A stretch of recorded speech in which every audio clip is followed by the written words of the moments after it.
Revelation 3406. From the 15th and the 16th of January 1945. Battle between light and darkness.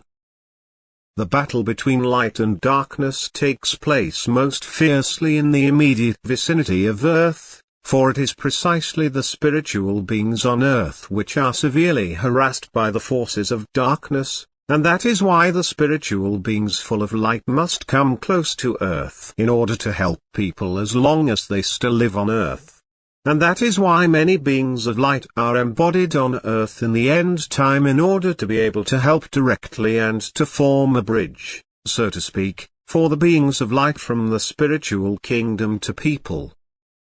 For the forces of darkness have easier access to them because people are still full of darkness and listen more easily to the ideas of those forces, whereas the beings of light first have to overcome a sphere in which they have to conceal their luminous shell, and therefore they come to people unrecognized and they often do not want to accept their help. For the earth and its surroundings are little light-bearing. Darkness has great power, and yet the light fights against the darkness. And wherever it shines it breaks through the darkness.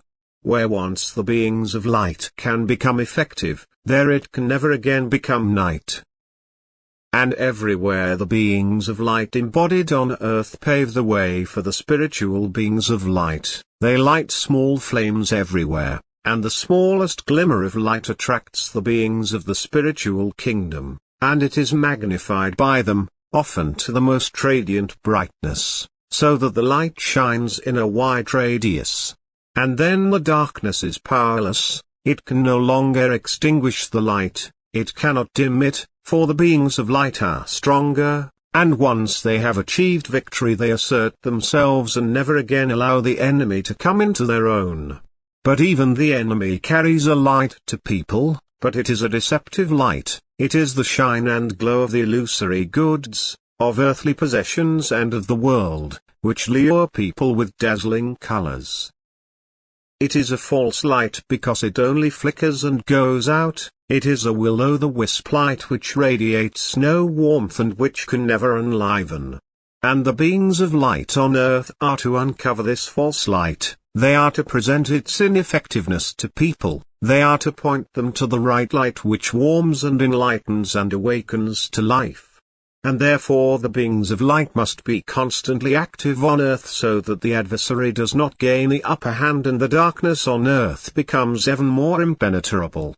They must remain in constant contact with the beings of light of the spiritual kingdom and constantly catch the ray of light from there in order to pass it on into the darkness of night.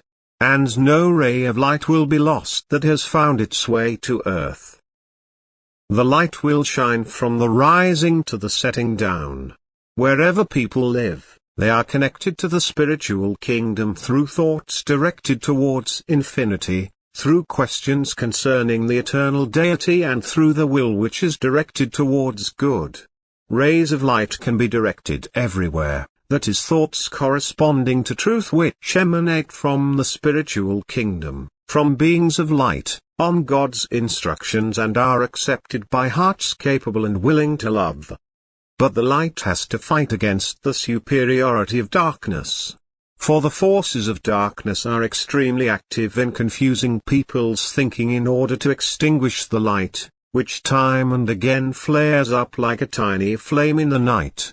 And thus the battle of light against darkness has been going on for eternity. Always the state of ignorance shall be changed into the state of knowledge, and the beings of light of the spiritual kingdom stand by their side.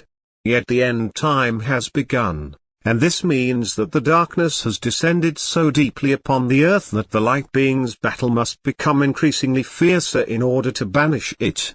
For God's adversary fights with cunning and force and with utmost perseverance because he knows that his power will soon come to an end, because he knows that he will be bound and can no longer exert his influence on humanity.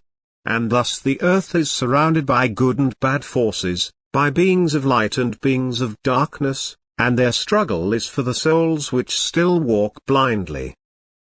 the bearers of light on earth and in the beyond work in love, and they seek to bring redemption to the people languishing in darkness.